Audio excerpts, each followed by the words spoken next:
'Twas the night before Christmas, or so I believed, till I opened one cupboard and honestly grieved. Old folders and gadgets all piled out of place, and I thought, no wonder life's lived at this pace. So today's not about targets or business or strain, but the spaces we live in and what they retain. Because if everything's energy, as I'm learning it is, your home might be lifting you or draining your fizz. Welcome to the Treat Your Business podcast, the show for clinic owners who want real, honest advice and tried and tested ways of doing things. I'm Katie Bell, and this is the new era of bigger insights and bolder conversations to help you grow a clinic and a life you love. Let's dive in. Happy Christmas Eve and welcome back to the podcast.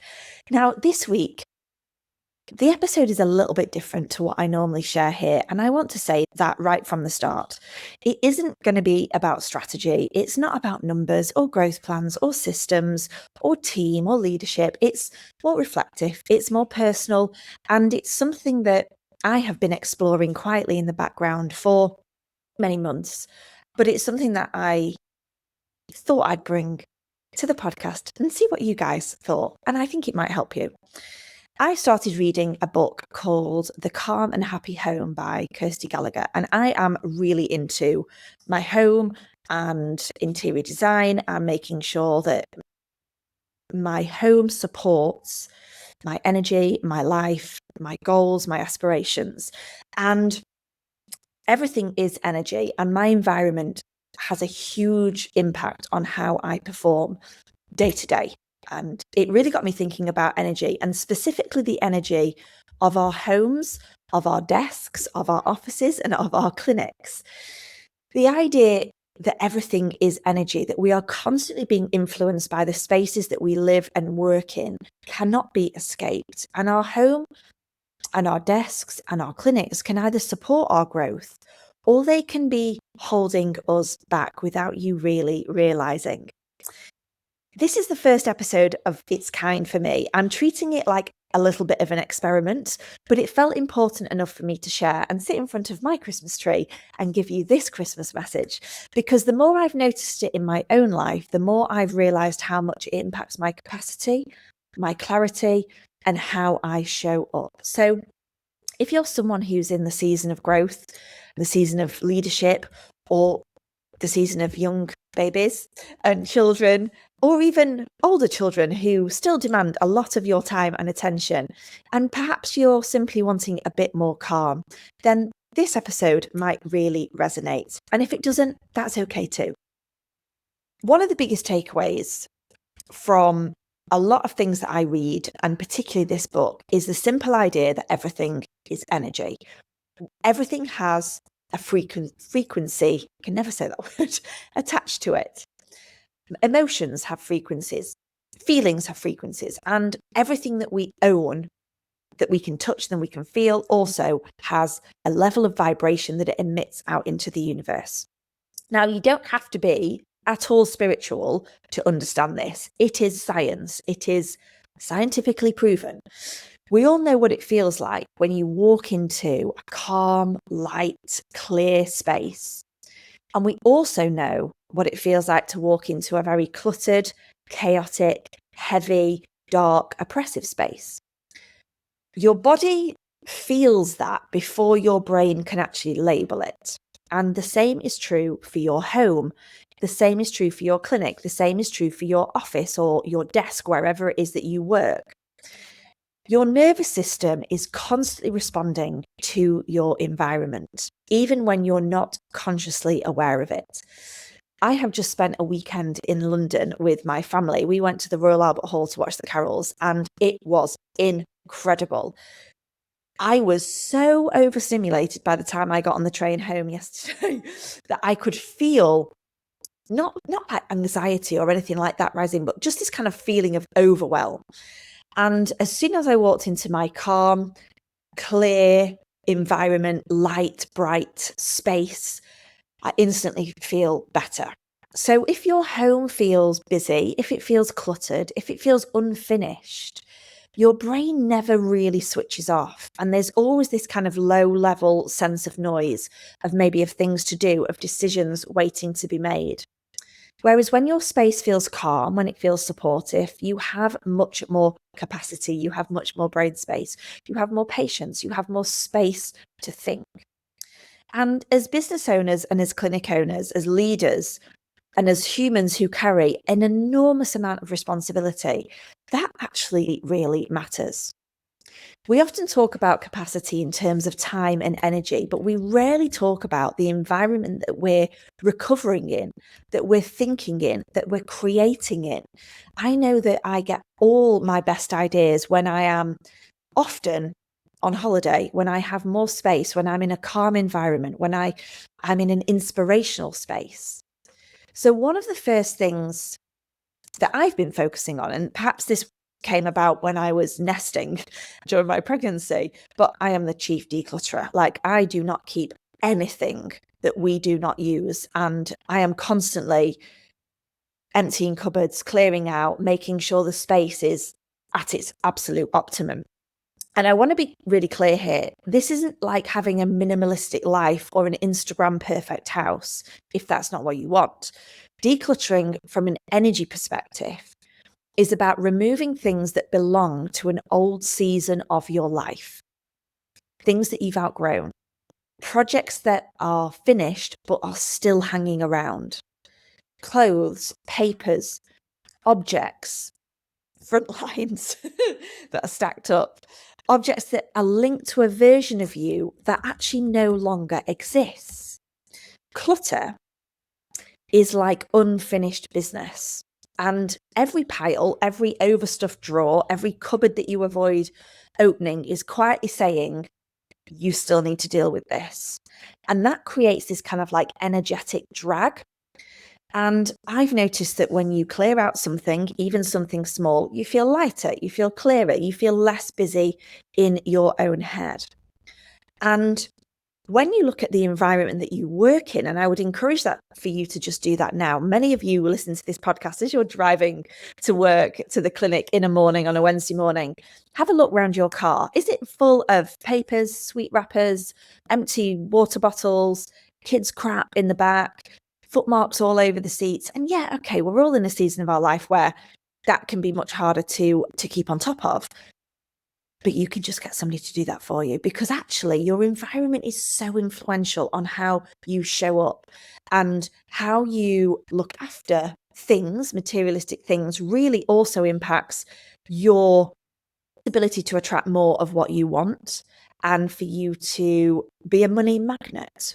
When we treat things well, we are giving out a sign to the universe that we are ready for more of it. We appreciate it. We look after things. We are ready for more.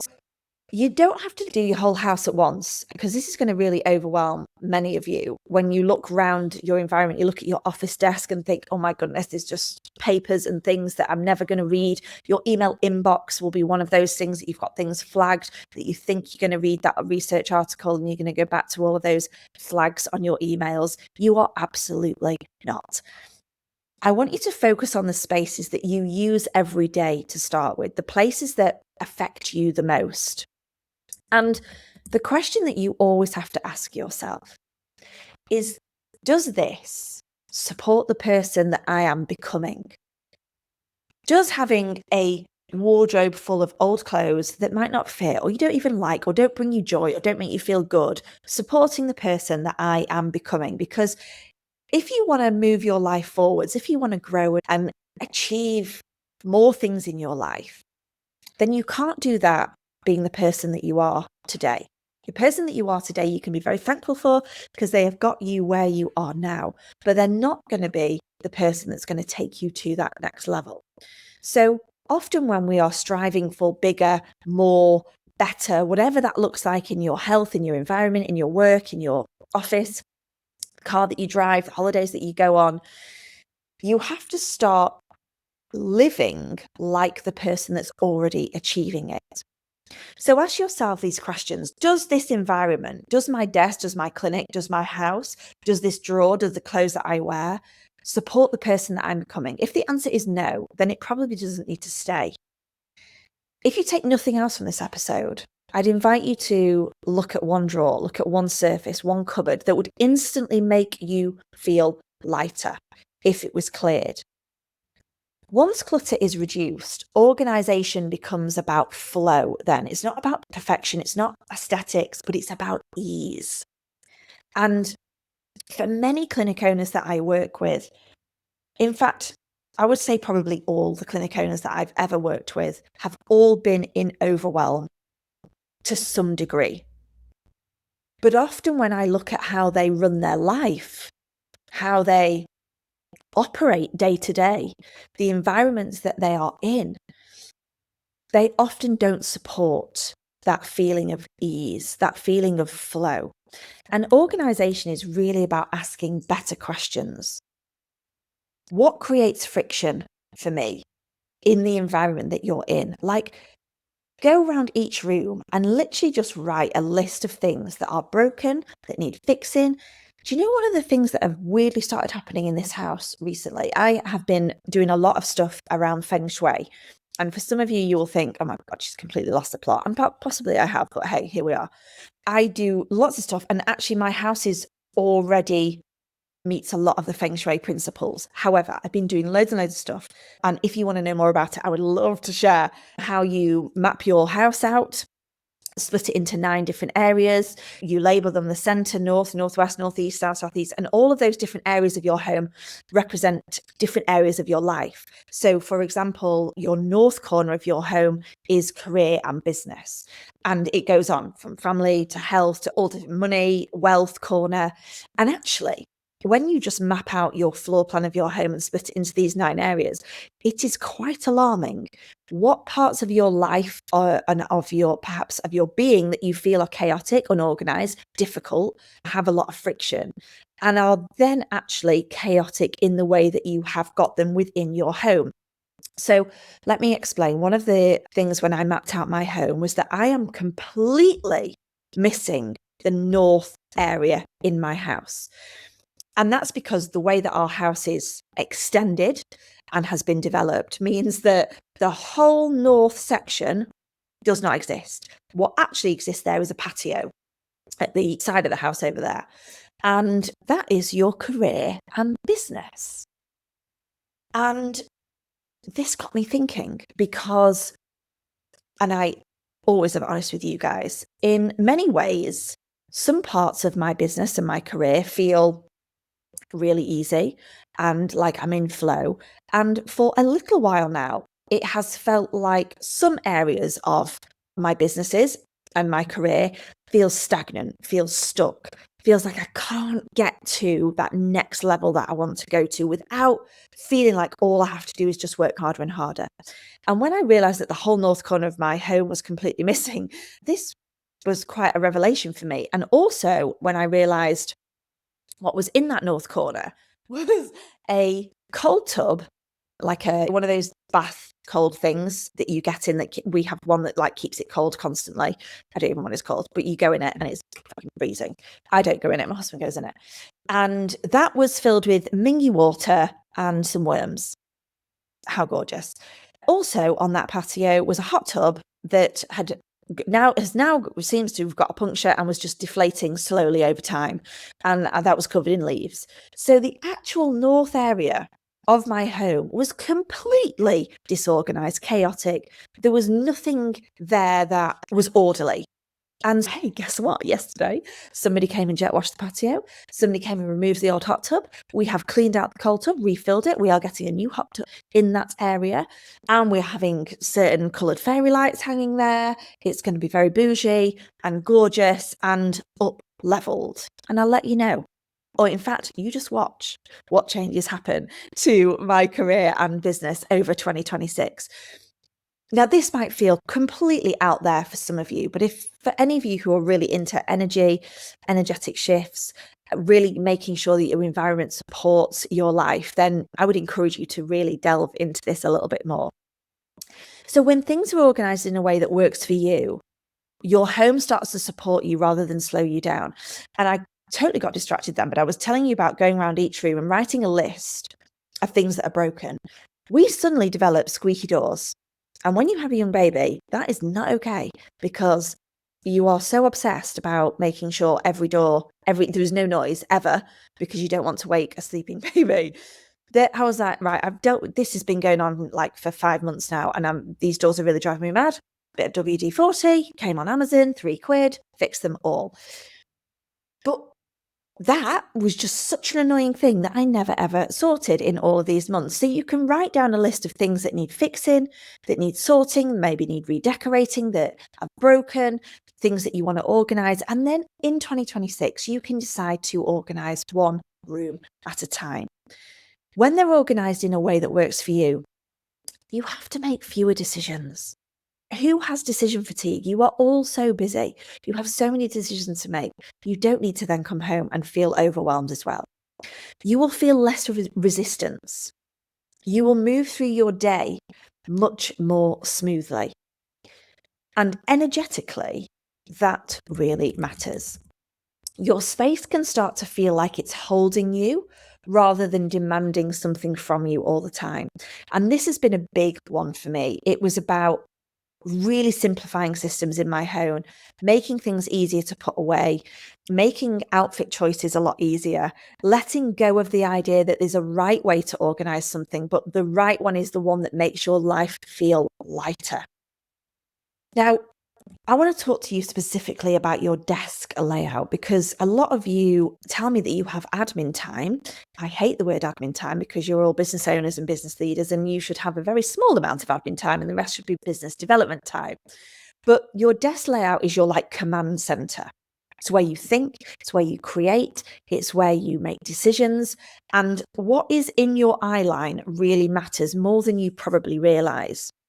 And I've become very intentional about what's on my desk and where it is on my desk. Is there space in your office and in your desk to actually think, or is there just filled with crap everywhere? Are current projects visible, or have you got just layers upon layers of stuff and notebooks upon notebooks that you're working with? Are there things around you that represent where you're going rather than where you've been? And when your desk is cluttered, you feel resistance to even sit down. And I know that I used to do this a lot. I would sit down at my desk, I would procrastinate like hell, and then I'd be like, do you know what? I'm going to sort my desk out. I'm going to do some cleaning. I'm going to do some tidying.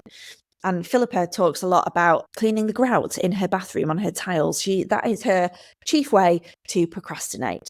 When it's clear and your desk space, I have up-leveled my office space as well in December. I have painted it a gorgeous sort of blue colour. I have moved the desk slightly. I've got some new grasses in there. I've got some new specific plants that can represent wealth and flow. I have reorganised my books. I have some new LED lights going in there. And when I get in there now, there's nothing for me to sort out and organize. It feels very intentional. It's very inviting for me to want to create.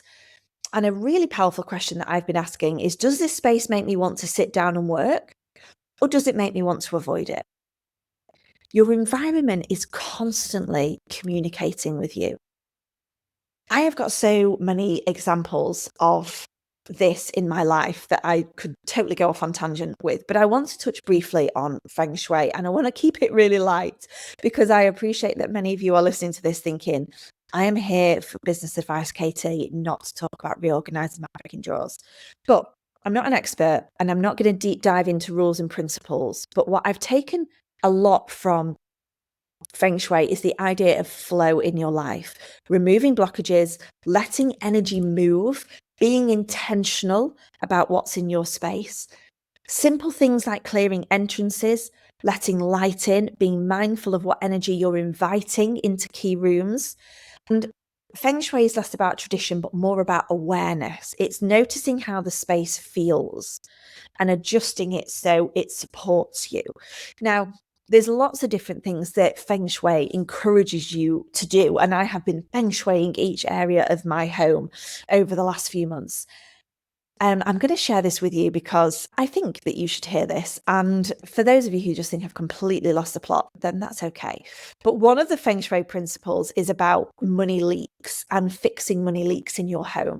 And one of the things that they recommend that you do is tie red ribbon around the pipes that exit your house. So usually underneath your sinks and underneath your toilets, if you can access them. Mine are all boxed in my toilet, so I can't do that. But underneath the sinks, there is a pipe that takes all of the dirty water away. And energetically, one of the things that we recommend is tying a red ribbon around it. Now, I'll be honest, I was like, how the fuck is this going to make any difference to fixing money leaks in my life? But I thought, you know what? I often don't need to know the how. I am here for these principles. I am feng shuiing a lot of my life in my home, so I'm going to do it. No sooner had I tied these red ribbons around my pipes, I had my tax bill sent through for my self-assessment pay that's due in January. And I took one look at it and thought, this has got to be wrong. It has got to be wrong. I can't possibly be needing to pay that much tax in January. And I requested a meeting with my accountant. And we were having a conversation about various things that were associated with my self-assessment. And what was quickly realised was that actually I could reduce my tax bill by £5,000. And I was like, okay, great. Like, I'm really relieved that we've had this conversation and I'm not going to have to pay £5,000 to the HMRC, of which I probably could have got it back at some point, but I don't want them to have the money. And so I went about my business and the day went on. And it wasn't until I realized that the day before I had tied these red ribbons around the house and something had made me question my self-assessment and something had made me get on a call with my accountant and something had made me realize that actually it was wrong and that I wasn't going to be needing to pay all of that money. So I quickly saved myself £5,000. And there's been lots of other examples over the last few weeks since me tying around these red ribbons around my pipes that have been fixing lots of ways that I've perhaps been spending money, ways that I save money, making different decisions in my life just subconsciously. So anyway, I just thought I'd share that completely random thing that I have been doing, but is making quite a big impact. One of the biggest shifts when it comes to creating more flow and calm in your life has been getting help. It's such an important energy conversation because just because you can do something doesn't mean you should. And when I realized that the north corner of my home was a complete and utter shit show, I needed to fix this really soon because there was a massive feeling of an energetic block there. And I thought, okay, how on earth am I going to jet wash the patio, do all of this just before Christmas with a small baby that doesn't really sleep for that long at the moment? And I just thought, actually, just because I can doesn't mean I should. And I reached out to my cleaners and I said, so here's the thing. I've obviously clearly decided one of my patios need jet washing before Christmas. Any chance you can do it? He said, holidays don't pay for themselves, Katie. I'll be there Friday, 2:30. So reaching out and asking for more support, whether that's a cleaner, a car valeter, a VA, isn't indulgent. It's strategic. When your home becomes another job, it drains you. When you protect your energy, you show up better. When you make better decisions, you feel less resentful, you feel less stretched. And I know many of you are going to be feeling very stretched at this time of year. Growth requires support, not just more effort. And I've realized that protecting my energy at home directly impacts how I lead, how I work, and how I feel. So if everything is energy, and I really believe this, and if you are not quite there yet, then that's okay, but it is a universal law, then our homes and the energy of our homes and our desk spaces and our clinics are super powerful. They're either supporting you in your growth or they're quietly draining you. This isn't about doing more. It's about moving friction. It's about being intentional in the space that you live in. I'd love for you to notice this week how your home feels. And if you're open to it, choose just one small shift that might support you better. Now, this episode was very much an experiment, and I know for some of you, you will have loved it, and some of you were like, please just let's get back to business next week, Katie. And I genuinely love to know how it landed for you. If it resonated, please let me know because I would love to share with you so many of the other things that I've been doing that's making a massive difference to how I feel, how I show up, the energy and relationships in my house. And if it didn't resonate with you, then tell me, that's really helpful too. Thank you for being here. I wish you a very, merry Christmas, a Christmas that is calm, that is not chaotic, that supports you and delivers for you what you really want out of Christmas, not what everybody else does. Thank you, as always, for being here, and I will see you on New Year's Eve. Thanks for listening to the Treat Your Business podcast. Hit subscribe now and keep joining me for bigger insights, bolder conversations to help you build a clinic and a life you love.